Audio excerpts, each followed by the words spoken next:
joining us for the IEEE Computer Society Standards webinar series, brought to you by the Standards Activities Board.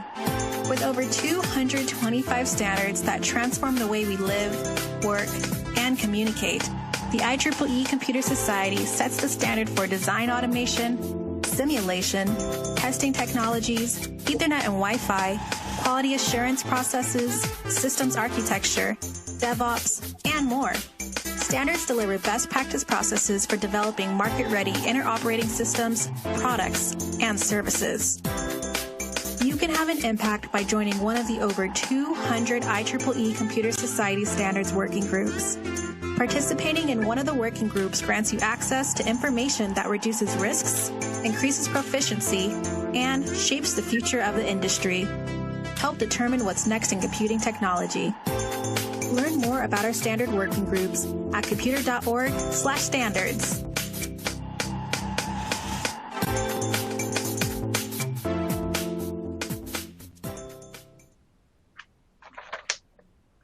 Hello everyone, and thank you for joining us today, and welcome to today's webinar from our Standards Activities Board series and today's panel discussion from the Cloud Computing Standards Committee.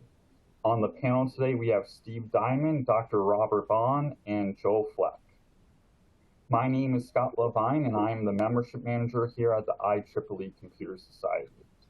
Before we get started, I would like to address some housekeeping items. This webinar is being recorded. You can ask any questions in the Q&A box you see on your screen. The panelists will answer as many questions as they can following the presentation. And if possible, please refer the slide your question. Please note the slide your question refers to.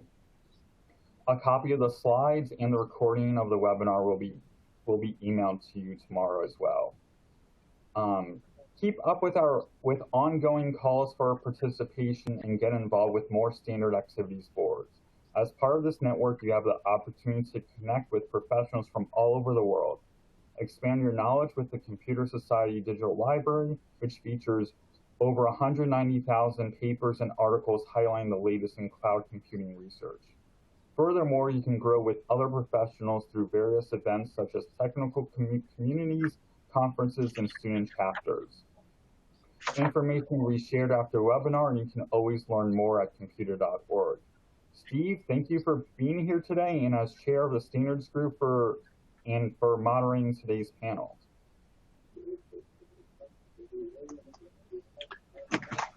Thanks, and welcome everyone to the Cloud Computing Standards Committee SAB webinar, and thank you all for participating. As you heard, my name is Steve Diamond. I'm the chair of the Cloud Computing Standards Committee. I was president of the Computer Society back in 2003, and nowadays I'm leading the Technical Communities 2.0 ad hoc for redesigning technical communities within the IEEE. When I'm not doing my IEEE activities, I consult on industry standards. Let me begin by announcing that the information on IEEE standards that you hear today are the personal views of the speakers and not a formal position of the IEEE. Here's the agenda for today. I'll begin with a brief introduction to the IEEE Cloud Computing Standards Committee, and then Bob Bond will talk about IEEE Standard 2302, the standard for intercloud interoperability and federation. After that, Joel Fleck will discuss the new Adaptive Management for Cloud Computing Study Group, and then we'll have a Q&A. The IEEE Cloud Computing Standards Committee is a standard sponsor within the Computer Society. In 2011, I created the IEEE Cloud Computing Initiative, which became a program of the IEEE Future Directions Committee and was absorbed into the IEEE Computer Society. In the early days of cloud computing, the Cloud Computing Initiative foresaw the need for cloud computing standards, and we actively participated in the NIST cloud computing fora and workshops to gauge industry and government interest in standardization. As a result, one of the early activities was to form the Cloud Computing Standards Committee, and in 2011, at one of our CCSC meetings at NIST in Gaithersburg, we agreed to cooperate in the development of cloud standards. The CCSC has sponsored 2 approved cloud computing standards. The first standard we developed was IEEE Standard 2301, Guide for Cloud Portability and Interoperability Profiles. We're not going to discuss this today, but if you're interested, please contact Brian DeAndrade, the chair of the working group. The second standard we developed was IEEE Standard 2302, the Standard for Intercloud Interoperability and Federation, chaired by Bob Bond, and Bob will be speaking about this standard next. We have an active working group, P2304, the Standard for Cloud Computing Shared Function Model, chaired by Wei Li. We're not going to discuss this today, but if you're interested, Wei Li would like to speak with you. There are 2 active study groups, Adaptive Management for Cloud Computing Study Group, which you're going to hear about from Joel today, and the 2301 Revision Study Group, chaired by Brian DeAndrade. Let's switch over to the IEEE 2302 Standard for Intercloud Interoperability and Federation. Bob, I'll hand it over to you.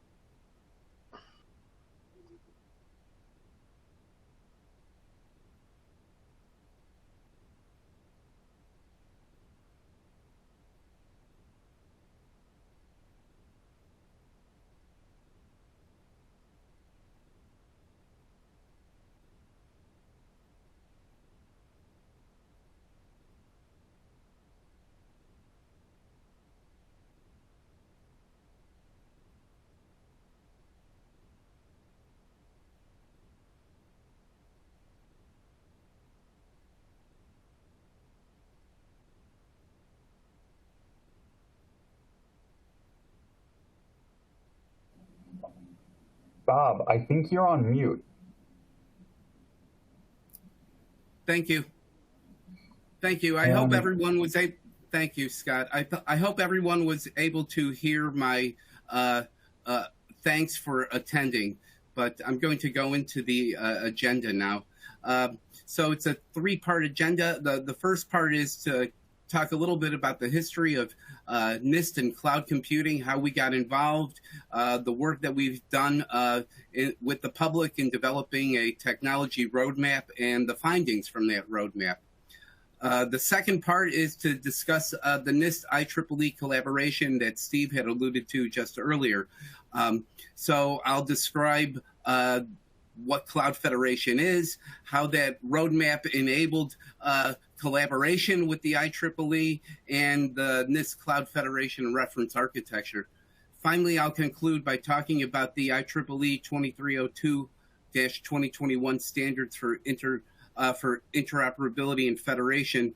I'll give a description of the model, the API, and a bit of the future for that. So I'm on the next slide. Here is talking about NIST and cloud computing.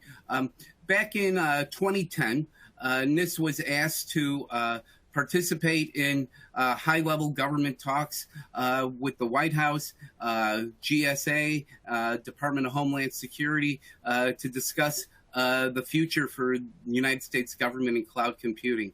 In those meetings, it was decided that NIST would look at a standards and technology role, while DHS would focus on security and GSA was to focus on procurement. And so many of you might know of the FedRAMP program, which is run by GSA, and that was started back then. So the goal for NIST was to accelerate the federal government's adoption of cloud computing. And how were we actually going to do this? Well, we needed to build a cloud computing technology roadmap, but it was important not to do any of this in a vacuum.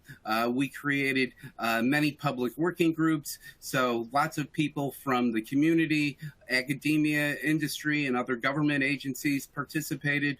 And we also led efforts to develop standards and guidelines. The first real gem that came out of the program was to develop a reference architecture for cloud computing. And it was important in this case to make a technologically neutral architecture. So there was no particular piece of equipment which was necessarily needed. In that way, it allows the marketplace to be free and open and doesn't define a solution. So here is the cloud computing technology roadmap, how it was built and what we did. You see we have a series of public working groups. There were 5 of them on reference architecture, standards, security, technical use cases, and business use cases. Our technology roadmap is a 2-volume set. The volume 1 of this document is really dedicated towards the management, the C-suite people, the program managers that are going to be involved in cloud computing, whereas the volume 2 is more for the people who are far more technical. So they would be more interested in reading volume 2, and it is much more detailed. On the right-hand side, you could see an image of the cloud reference architecture, which was developed. And here's the interesting part to note, is that there is no technology defined here. It's all strictly actors and roles. So you could see that we have a cloud consumer, a cloud provider, a cloud broker, a cloud auditor, and a cloud carrier. You could look up this document a little further, but it's important also to notice that this is overlaid on top of security and privacy, which implies that everyone has a piece of security and privacy here. It's not just give it to the cloud provider and then he's going to handle it for you.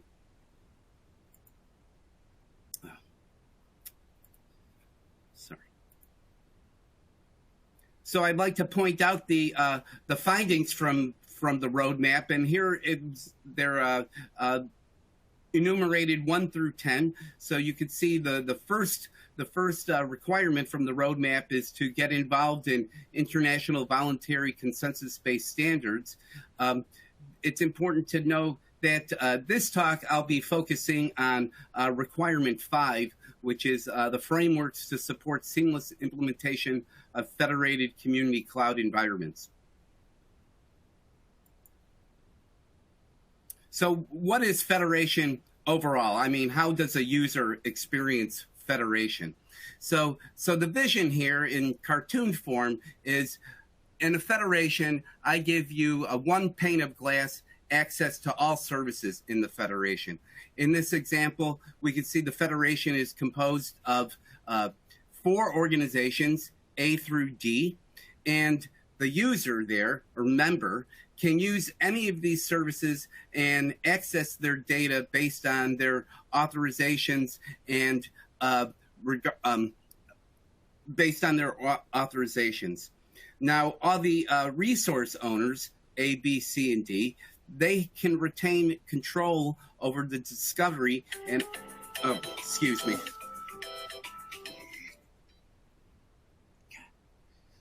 They can contain control over the discovery and access policies of their resources. And that's unilateral control.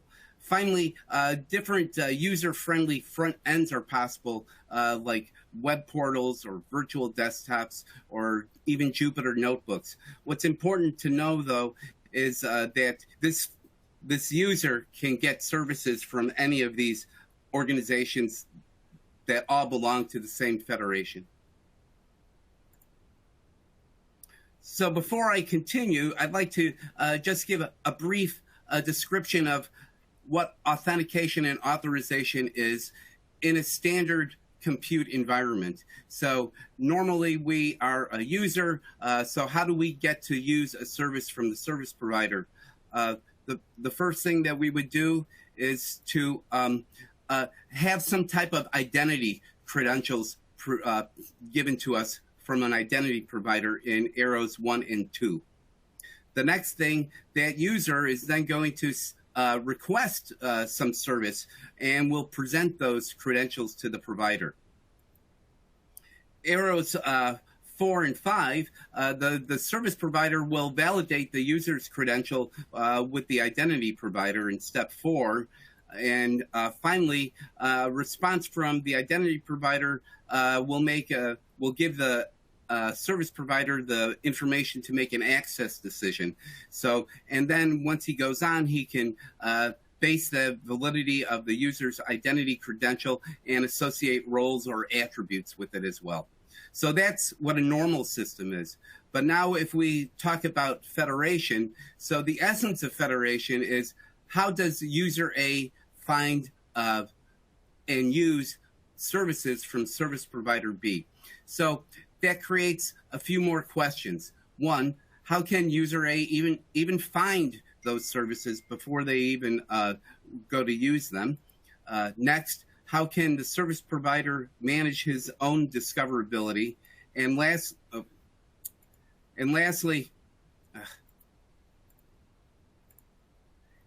how does the service provider validate user A's credentials and make those access decisions? So you saw how it happens in a normal case. This is how it would happen in federation. Once we're able to solve these problems, I'd like to point out there are a spectrum of options that federation, that cloud federation allows you to do. One, we could have a bare bones federation, which is very small scale. It could be between a bunch of students in a dorm room whose only type of trust they use is a trust protocol they use is a handshake. They still need to have security, but their trust protocol is very simple. And they can do this on a small scale and manually manage it. Federations can also go up to an industrial size federation, large scale, highly distributed, automated, with accounting, auditing, and legal provisions all set up. You can see there are many types of use cases, especially in the middle there where we talk about scientific data sharing, scientific compute sharing. This is all part of what federation allows you to do. And there are some interesting disaster response cases as well. So the NIST IEEE collaboration, this all boils down from the work in requirement 5. The collaboration between NIST and IEEE were to build the standard for intercloud interoperability and federation. The PAR from this project talks about the purpose is the standard will create an economy amongst cloud providers, which is transparent to users and applications, and provides for dynamic infrastructure that can support evolving business models, meaning we want to be able to create these easily, shut them down, a lot like create federations simply, be able to close them down cleanly, support a transparent infrastructure like the internet or phone network, have it be cloud implementation independent, have a simple protocol set and where it's easy to join, and most importantly, support for generalized resource federations, not just VMs or IaaS, PaaS, or SaaS, but extensible to any kind of descriptable resource type. So, and then communities on their own should be able to add their own types of specific resources as well. So the goals and the outputs for NIST was to create a cloud federation vocabulary and conceptual model, which was based on the scope and purpose that I just read to you. And then the IEEE would develop that into a cloud federation standard using the NIST model as input, as expert input. The initial output from the group would be an IEEE standard, and now that was published in December of 2021. And then our future plan is to contribute it to ISO's JTC 1 and C to create an international standard there as well. So our NIST Cloud Federation model can show you briefly what a three-plane model of Cloud Federation is. And the bottom plane we see is the Trust Federation plane, and that plane is where the two sites start to communicate and build up a trust between each other. Now, again, there is no specific technological solution for this. There are many trust models out there, but we do not prescribe one because, again, that would interfere with creativity in the marketplace. But we start by creating a trust between the two site administrators where they have their services and their identity providers. Next, what they do, they decide to deploy their own federation managers, their federation hosting services. So that's in the second plane, the federation management plane. At this point, the site admin or the federation administrator will start to populate it with his members, their attributes, the services that he's willing to provide, and the policies. And the same on the left-hand side does the same thing. At this point, they create a secure communication between the two of them, and finally they wind up in the top plane, the federation usage plane, where everyone is authenticated and authorized to use just those services and resources that they're allowed to.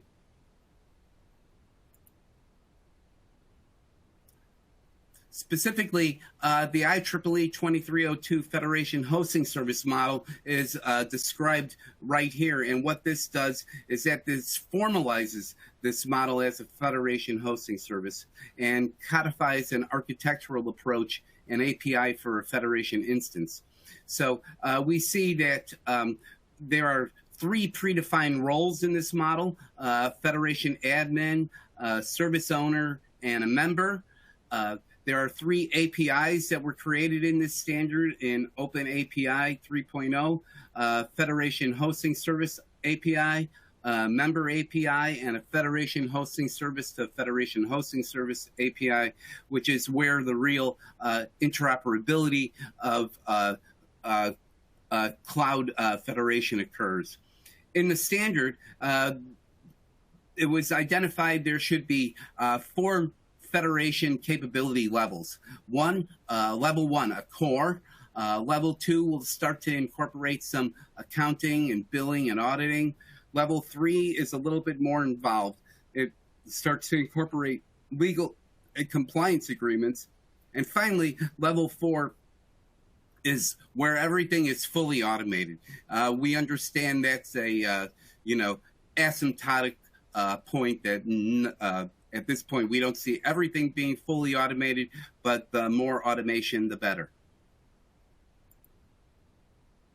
So here's just a quick description of the API. This is the hosting service operator API. So what this one does is he starts to lay out the groundwork so the federation administrator can start to create federation instances. In fact, the federation operator will create a federation administrator, and that's the special user that starts to work a lot of the magic in the federation.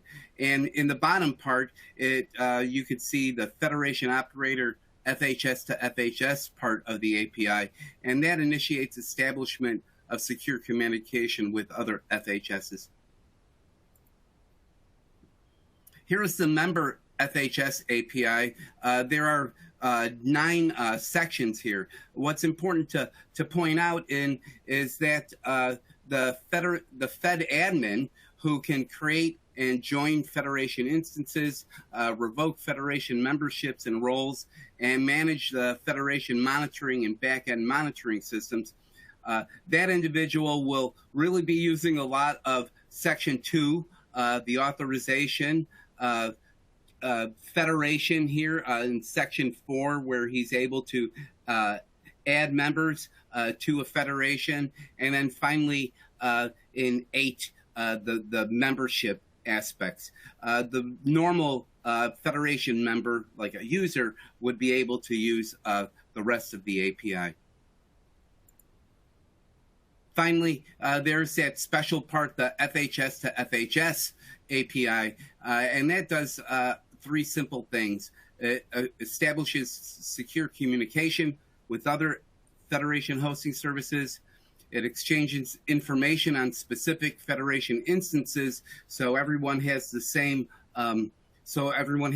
information, and then it exchanges monitoring data when co-location is desired. I'm going to end with a final example of cloud bursting and how this API would work. If you look on the left-hand side of the screen, you see two different API solutions. That's how you would run if you were working with two different clouds. You'd have to have the API for the Cloud A on the left in blue. You'd have to know what that API is. You'd also have to know the API for Cloud B and how to work with that. And then you're running two APIs from your as your cloud bursting. However, if you were able to use this federated cloud API that I've described, you would be able to do this all in one single API solution. So that's the end of my talk. I want to thank you for that. And next, I'd like to introduce Joel Fleck and let him talk about the adaptive management for cloud computing environments. Thank you. Thank you, Bob. To change a little bit from the present to the future, we're going to look now at work that has not yet been started. We do have a study group that is in the process of producing a PAR, and I'll talk a little bit about the work that we're going to do here and what we're planning on doing in the adaptive area of adaptive management for cloud computing. If we look at where current management standards are, by and large, they haven't changed a heck of a lot over the last, 40 or 50 years. Largely, current management standards are end-to-end and very process-based. They have a tendency to be very monolithic and static systems, and unfortunately, they're usually built not with a particular system that they're monitoring, but they're built after the system, and they don't usually track changes to the system very rapidly. In fact, sometimes not at all. Another key characteristic of traditional management systems is they're very much reactive. That is, wait until the fire alarm has rung and then go put out the fire. Don't worry about trying to prevent the fire. Much more, wait until something bad has happened and prevent as much as possible worse things from happening. The other key point I would put on here is the emphasis for management for a very long time, particularly in distributed or cloud-based systems, has been on management of the network. And that is a fairly static model, again, of the service delivery environment. Now, how do we look at changing this in the new adaptive management? One of the things, as you may have gathered from Bob's talk, is that we're very much focused on a domain, a relationship focused, and by definition, that almost has to be a policy-focused event. Yes, we understand that in a cloud environment, services will come and go, sometimes very rapidly, so we have to be able to support that type of management rather than in a static environment. The other thing is that to avoid the whole static and dynamic and monolithic nature of current systems, what we're looking at is an adaptive collection of components, particularly when you're doing analysis of a particular event or fault, so that you're looking at not just the event that triggered the analysis, but you're also looking at the context, the current context of that event. A third point I want to put here is, rather obviously, we want to reduce the probability of bad events rather than just fighting fires. So what we're looking at is saying, okay, is there a way we know things are coming in the road, additions are coming, future actions are coming to change the context or the whole structure? Is there a way that we can preactively or proactively prevent events from happening? Obviously, you can't do that all the time, but that's certainly a goal. There will also be 3 levels of focus for management. That is local, within your domain, which is a very traditional one. Relationship management, that is managing the federations that Bob talked about. And finally, a service-focused management, that is focusing on the whole delivery, which could involve many domains. And finally, the mission here is, rather than to follow a particular process, is to satisfy the goals as they evolve of a whole system. So what is the vision that we have for adaptive management? First thing is, we will the decisions, the analytics, and the monitoring will all be customized dynamically. And this is a key point, because in the past, most management systems, they may have made changes to the system, but they rarely, to the system being managed, but they rarely made changes to their monitoring systems. So what you were doing is you were monitoring based upon a system that no longer existed because you had changed it. That's a recipe for disaster. The other thing that, one of the things that we will very much looking at being a policy-based mechanism is that we'll be incorporating feedback and feed forward into each phase of the management cycle. That is to say that, for example, once we do make a decision on how to alter or not alter the system based upon our analytics, we'll feed back to the analytics and say, this is the decision we made, so that if we get a similar event in the future, we have a better idea of how to handle it. We'll also feed back to the monitoring systems, so the monitoring systems can be adapted to reflect the new configuration. As I mentioned earlier, one of the key problems that we have is that most management systems today are pretty much reactive. One of the things that we're introducing and we're seriously thinking about putting in is a model that incorporates not just reactive management analysis and actions, but also adding 3 new types. A periactive approach, which is monitoring something that is currently active. Preactive, that is for reacting to something that we know that is going to happen in the future but has not yet happened. And proactive, which is something is a potential future event. The next slide kind of gives you a idea of how these are. I have a continuum here, and we have 3 scales. An autonomy scale, which is basically from a completely manual event to fully autonomous. A time scale where you're reacting to something that's happened in the past, all the way to reacting happening in the future.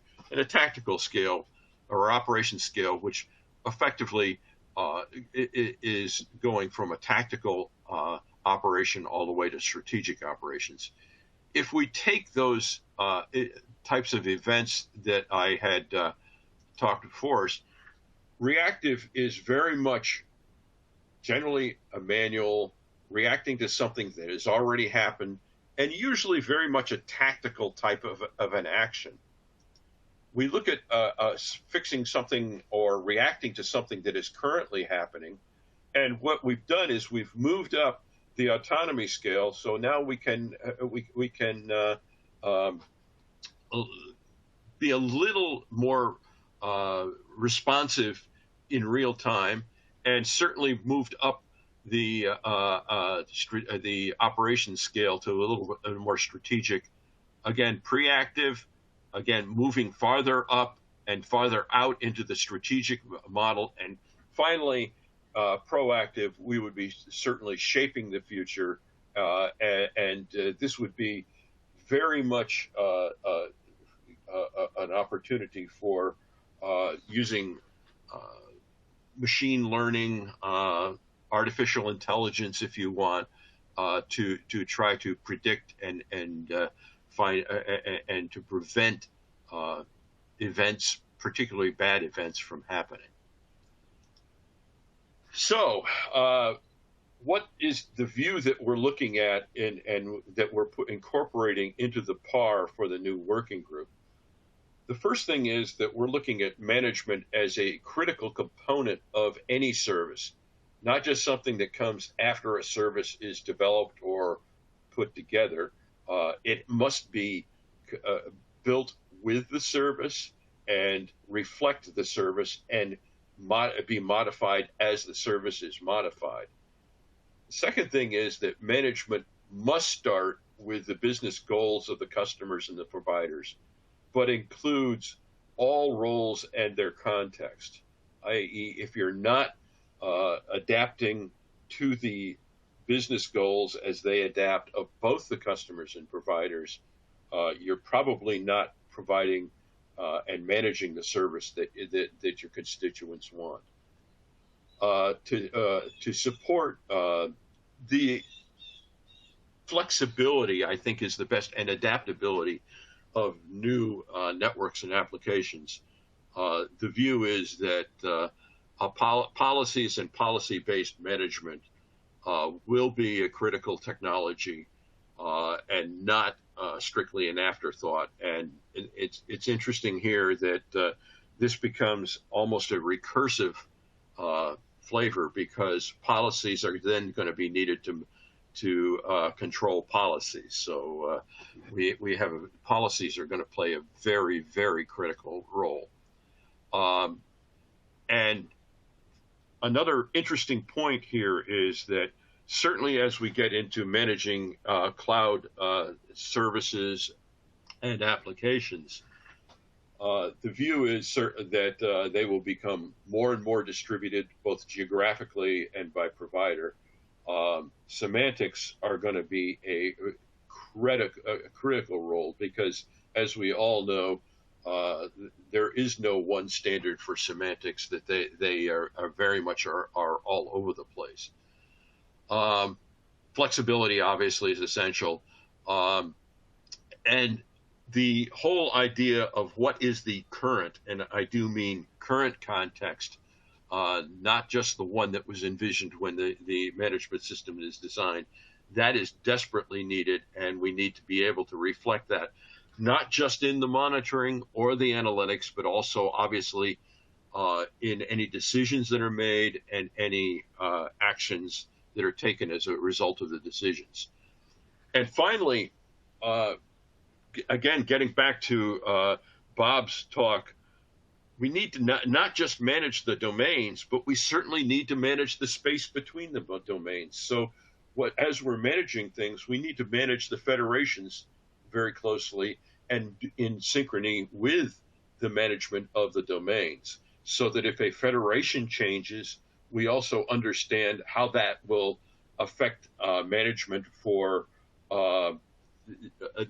both of the domains participating within the federation. One of the things that we have developed is, in preparation of the PAR, is a rough model, and I'm going to say very high level, I shouldn't say rough, of how all of this would look. If any of you are familiar with the work that Colonel John Boyd did about 40 years ago on the OODA loop, you will see some very, very similar thought processes going on here, and I will freely admit that Colonel Boyd's work heavily influenced the work that we're thinking about here, as he very much in his OODA loop emphasized flexibility and speed of decisions. So there's a lot of influence here. If you look at the rectangular boxes, we have, and again, this is strictly from the perspective of a local domain. We have not, this does not yet include work for federations, but that's part of what we anticipate the working group will do. Anyway, what we're looking at is a stimuli monitoring and generation in the local domain, feeding into an adaptive set of analytic engines. These engines can be engines that are either static, i.e. monitoring like maps or existing configurations, or they could be very much stochastic and analyzing probabilities and probabilistic events happening. They will feed then, in addition to suggestions on how to respond to the stimuli, they will feed a suggestion for each suggestion they generate, and they can generate multiple suggestions for each stimuli.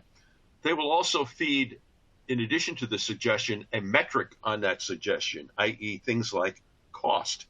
And cost can be many things. Cost is not just an expense type of a thing. It could be also a time cost.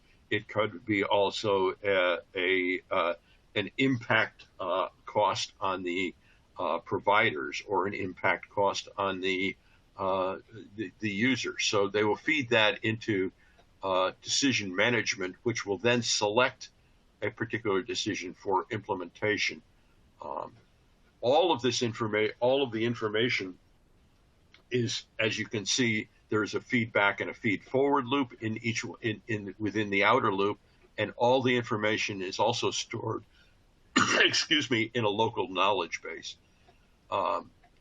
And by the way, that local domain knowledge base will be essential in helping to create the federations that Bob was talking about. For example, trust platforms and being able to establish federations in the future. Key thoughts. One of the things that we're very much looking at is making use of existing cloud standards efforts as appropriate rather than building new. JTC1 SC38 has done a lot of work. NIST has done a lot of work. And of course, 2302 has done a lot of work on federation. We're looking at very much using that work, using the vocabulary developed in those efforts, and expanding it and extending it, rather than developing a brand new vocabulary or set of standards.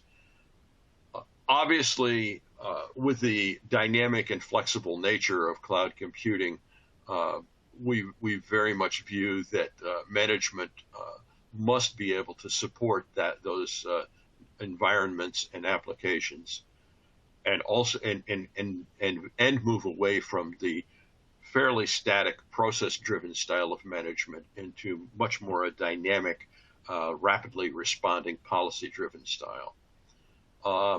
And finally, what we're looking at is being able to facilitate rather than respond to the changing goals and compositions of modern dynamic cloud computing ecosystems. Current status is the study group has been meeting since the end of June of this year. A PAR has been developed and is currently in the approval process. It has been approved by the Cloud Computing Steering Committee and has been sent, I believe, as of early this week to NESCOM for approval. And we're looking for the working group to start serious work in late 2022, early 23, with a target of foundational document produced by early 2024. And if anybody is interested, we are absolutely most welcome of anybody volunteering or helping us do our work. With that, I'll turn it back to Steve. And Steve, I think you'll be running the Q&A. Thank you, Joel. Thank you very much. And I think that from these presentations, I hope you've seen the implementation of the vision that many of us had a decade ago. Bob, John Messina, Don Leaf, Joel, David Bernstein, Paul Lipton, and I. The vision that cloud computing offered the capability of composing resources out of the clouds of the world to solve intractable problems, but only if we could federate and adaptively manage them. And that's the work that we're doing here. We'd love to deal with your questions. There's a Q&A box. Please add your questions to the Q&A box, and one of us will answer your questions.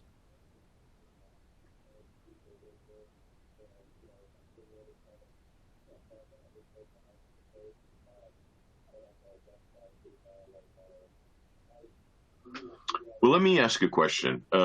Joel, you in discussing your adaptive management for cloud computing work, you have a very aggressive schedule. Are you expecting to complete all of the work in this one PAR, or do you have thoughts about dividing the work up into multiple projects going forward? Thank you, Steve. No, I actually very much, we look at dividing the project up and basically the initial work will be foundational and just laying a foundational structure for continued work. And I think we'll see a lot of work for many cycles to come. On an adaptive management. Certainly, we've been looking at adaptive management techniques and styles for, as you suggested, the last 10 years or 11 years. And I think that we can easily see that evolving and continuing as we move down the road. And I would anticipate a number of subsequent activities and working groups to extend and evolve the work. Thank you, Joel. I have a question for Bob. Of course, all of the work that we've been talking about here in the vision are predicated on federation functioning as a mechanism for clouds talking with one another. Do you see it necessary for 2302 to evolve in order to work with the adaptive management for cloud computing standard that we hope to develop that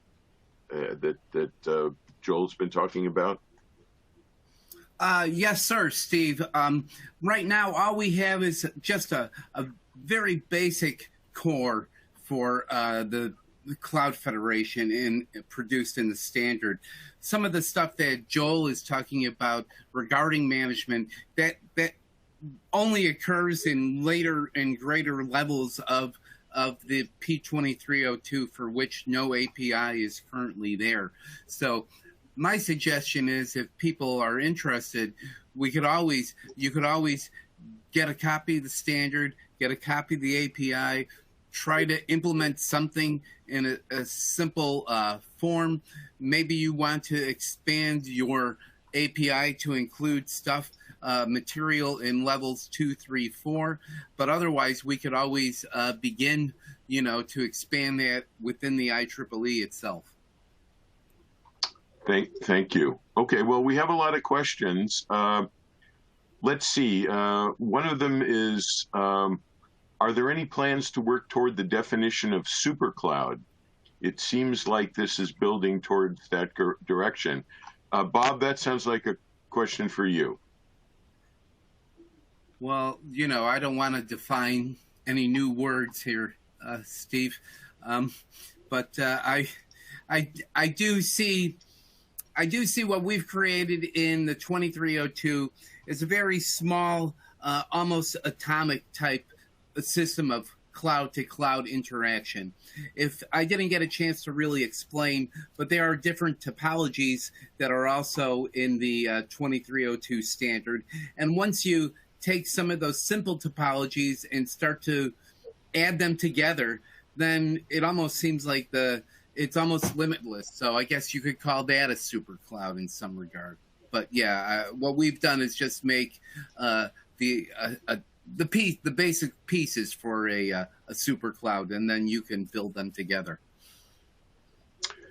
Yeah, and I guess I'd also add the Cloud Computing Standards Committee is interested in other proposals for work, and if as they're likely to be true, there are missing pieces, we'd love to hear from you about what additional standards work that would be necessary to move that forward.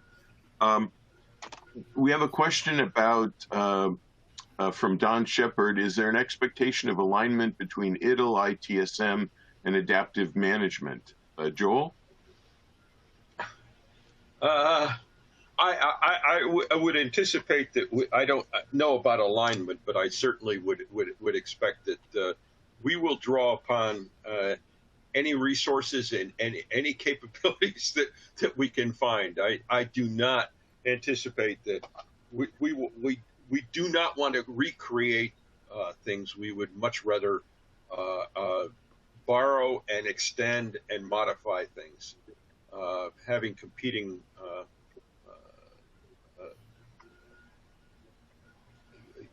standards and competing efforts is just generally not useful. So if there's things that we find that we can borrow and make use of or share with ITIL, obviously that's what we will do.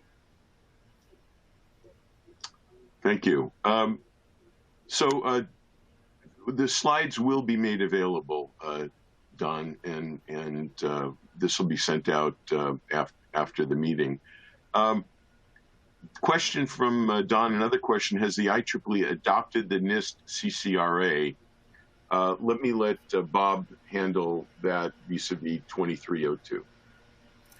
Yeah, so I actually answered that in the question. So I want to make two comments. One, it says CCRA, so I'm assuming that's the Cloud Computing Reference Architecture. So the IEEE did not work with the CCRA. The IEEE worked with the Cloud Federation Reference Architecture, which came out in 2020. The CCRA was produced back in September 2011. That was picked up, as it says in the statement there, that was picked up by the SC38 from ISO JTC1, but it was only used as expert input for the ISO cloud reference architecture. It is not the same. It was just incorporated and then changed. So. Thank you, Bob. So the work that you heard done today, that was NIST produced a Cloud Federation reference architecture, gave it to the IEEE, or we worked hand in hand, and then created a standard and a reference architecture simultaneously. Thanks, Bob. Mecca Williams asked, NIST, Intercloud Interoperability and Federation Standard, community adding their own resources. Does the standard cover private clouds? Bob. Yeah, I think I answered that one. What question is that one? Oh, 13? Yeah, and what I said is that the standard here, so again, this is kind of mislabeled, right? The NIST Intercloud Interoperability and Federation Standard. It should be the IEEE P2302 -2021 Intercloud Interoperability. Community adding their own resources. We would love that. That's part of the initial plan, that everyone would be able to add their own resources and define them as they see fit. And then it says, does the standard cover private clouds? Well, the goal here was the standard would be cloud implementation independent. And so if you're saying that a private cloud is an implementation, then, you know, I don't see why it wouldn't. It should just be cloud to cloud. The proper trust and security protocols you'd have to set up, but yes. So there's a question from Kamal Sharma. How do we manage our data on cloud computing? I'm not exactly sure what the question is. Can you give us some more detail on what you're asking? And Steve, if I might, is that one of the areas that has been focused in SC 38, the Working Committee on Cloud Computing from JTC1, it heavily is on data and management of data. They've spent a good deal of effort on that, and in view of their work, that's one of the areas that we haven't spent a lot of focus on in the Cloud Computing Steering Committee because we recognize the efforts that they've focused at there. Right. Thank you, Joel.